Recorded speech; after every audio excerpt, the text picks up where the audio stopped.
Kisah Nabi Muhammad melakukan pembebasan kota Makkah di bulan Ramadan. Di kesempatan kali ini, kami akan menceritakan satu kisah dari Rasulullah dan sahabatnya mengenai peristiwa pembebasan Mekkah yang dilakukan oleh Rasulullah Shallallahu Alaihi Wasallam bersama dengan pasukan Muslim lainnya. Peristiwa ini kerap disebut dengan nama Fathu Makkah. Fathu Makkah adalah peristiwa di mana kemenangan telak umat Islam atas kaum kafir Quraisy. Umat Islam berhasil menguasai kota Makkah sehingga kota tersebut kembali suci dari patung berhala. Peristiwa ini terjadi semasa bulan Ramadan, tepatnya pada hari Jumat. Di tanggal 20 dan 21 Ramadan di tahun ke-8 Hijriah. Penyebab munculnya kejadian Fathu Makkah ini dimulai dengan adanya pelanggaran dalam perjanjian Hudaybiyah. Perjanjian yang berisi bahwasanya jika ada satu pihak yang diserang, maka penyerangan tersebut harus dilakukan dengan menyeluruh. Kala itu, pihak Rasulullah, Bani Khuza'ah, diserang oleh Bani Bakar yang merupakan kelompok dari Quraisy.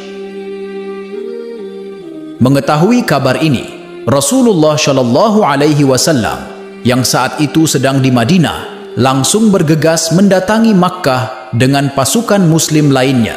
Lantas dengan membagi jumlah pasukan menjadi beberapa kelompok, Rasulullah melancarkan strateginya dalam kemudahan melakukan penyerangan serta pengecohan kaum Quraisy.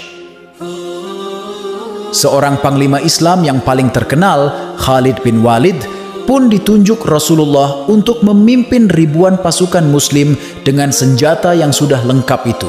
Keadaan kota saat itu mendorong pasukan Rasulullah untuk berdiam di atas bukit-bukit sekitaran kota Makkah. Selanjutnya, mereka juga membangun deretan pagar betis guna melindungi diri dari penyerangan pasukan kaum Quraisy. Tak hanya itu, masing-masing dari kelompok pasukan Muslim tersebut juga mengepung kota Makkah dari tiap-tiap arah mata angin demi menyudutkan Quraisy. Sehingga akhirnya peristiwa tersebut menghasilkan kemenangan umat Islam atas kaum Quraisy. Panglima Khalid bin Walid serta pasukannya berhasil merampas dan mengamankan senjata-senjata miliki pasukan Quraisy dan memastikan memberikan gempuran yang maksimal pada mereka. Berbagai perlawanan yang dilakukan Quraisy sama sekali tak membuat pasukan umat Islam mengambil langkah mundur. Peristiwa Fathu Makkah disebut dalam Quran surat Al-Fath ayat 1, yang artinya, sesungguhnya kami telah memberikan kepadamu kemenangan yang nyata. Kemenangan umat Islam di Fathu Makkah adalah bukti pertolongan dari Allah Subhanahu wa Ta'ala. Seorang Muslim yang beriman dan bertakwa hendaknya selalu meminta pertolongan kepada Allah Subhanahu wa Ta'ala. Hal itu karena Allah merupakan satu-satunya tempat bagi manusia untuk memohon perlindungan dan pertolongan. Manusia tak akan dapat melakukan sesuatu apapun tanpa adanya pertolongan dari Allah Subhanahu wa Ta'ala. Kisah selanjutnya, kisah ahli puasa yang wajahnya menghitam karena mengakhiri berbuka puasa.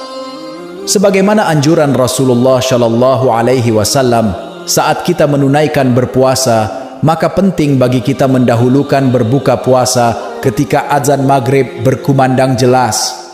Akan tetapi, ternyata ada seseorang yang lebih suka menunda-nunda waktu berbuka. Hal yang sangat berbanding terbalik sekali dengan anjuran Nabi. Ada sebuah kisah di mana ada seorang laki-laki yang dikenal sebagai ahli puasa.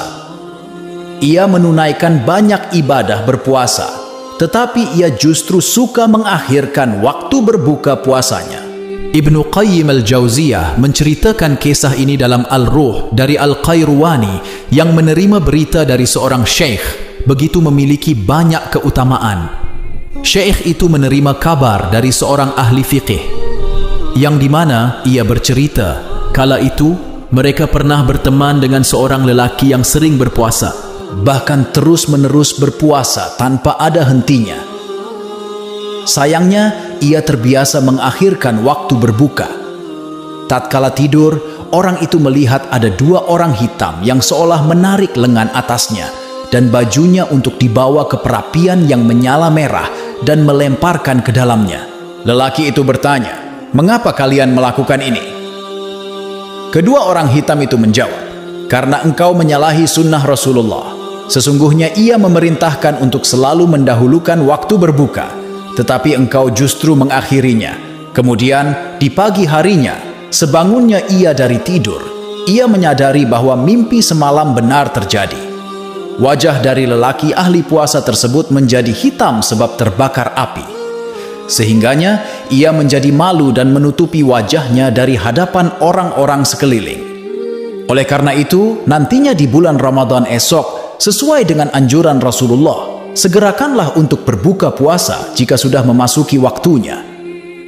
Nah, itulah 2 kisah di antara kisah-kisah lainnya di bulan Ramadan dari Nabi Muhammad SAW dan sahabatnya. Kisah-kisah itu tentunya mengandung nilai teladan yang bisa kita semua ceritakan dan ajarkan pada anak-anak kita.